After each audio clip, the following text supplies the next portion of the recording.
Billionaires have too loud a voice in politics. Can we introduce a bill to gag them? Well, that's what the billionaires are calling the For the People Act, HR1. Check it out. Leave your comments, ding the bell, share it with your friends, and subscribe to our channel. And welcome back, John in Los Angeles. Hey, John, thanks for listening to KPFK. You're on the air with Congressman Pocan. Good morning, freedom fighters.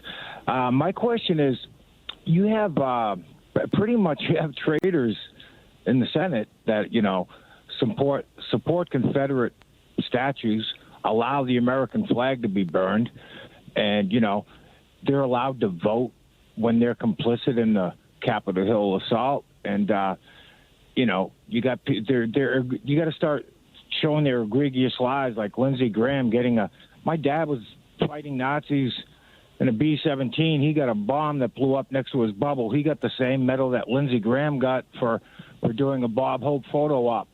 So you got to start exposing these people for what they are. Yeah, John, I agree, and I think, the Senate's been doing that, especially with Ted Cruz and Josh Hawley. I think my senator, unfortunately, from Wisconsin, Ron Johnson, has decided to not just drink the Kool-Aid, but bathe in the Kool-Aid of craziness. Lately, I think yesterday, he proposed that there were provocateurs and that people were very friendly who were part of the mobs that tried to do sedition on January 6th. It was a festive atmosphere. Yeah, festive atmosphere, right? I mean, Ron Johnson is so embarrassing. I mean, we're the state that brought Robert La Follette, I think one of the greatest, if not the greatest, U.S. senator in American history, and then Joe McCarthy. And apparently Ron Johnson decided we have to go lower than Joe, which is why he's acting the way he is. But there's a number of senators doing this right now, and I think, calling them out more aggressively, we do have to hold those accountable still from January 6th. And Josh Hawley and Ted Cruz, Cancun Cruz, are certainly part of people who need to be held accountable, as well as, I think, Lindsey Graham and a few others. Pat in Seattle, you're on the air with Congressman Pocan. Thank you for taking my call. I have a question about HR1, and my question is this. How will the HR1 not be knocked down by the Supreme Court? How does and I'm going to phrase it this way. How does HR1 deal with the issue of pre-clearance, which I've been reading about, which basically the pre-clearance clauses are kind of what gave the Supreme Court allowed them to dismantle the Voting Rights Act of '65. So how will HR1 not get, how will it work?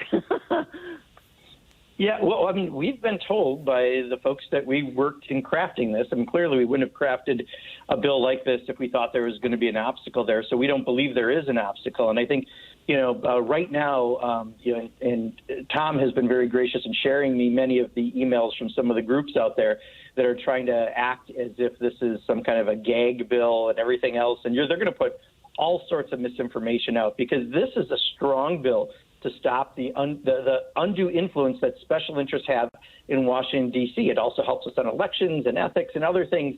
And because of that, they're going to put a lot of money and effort into trying to screw this up.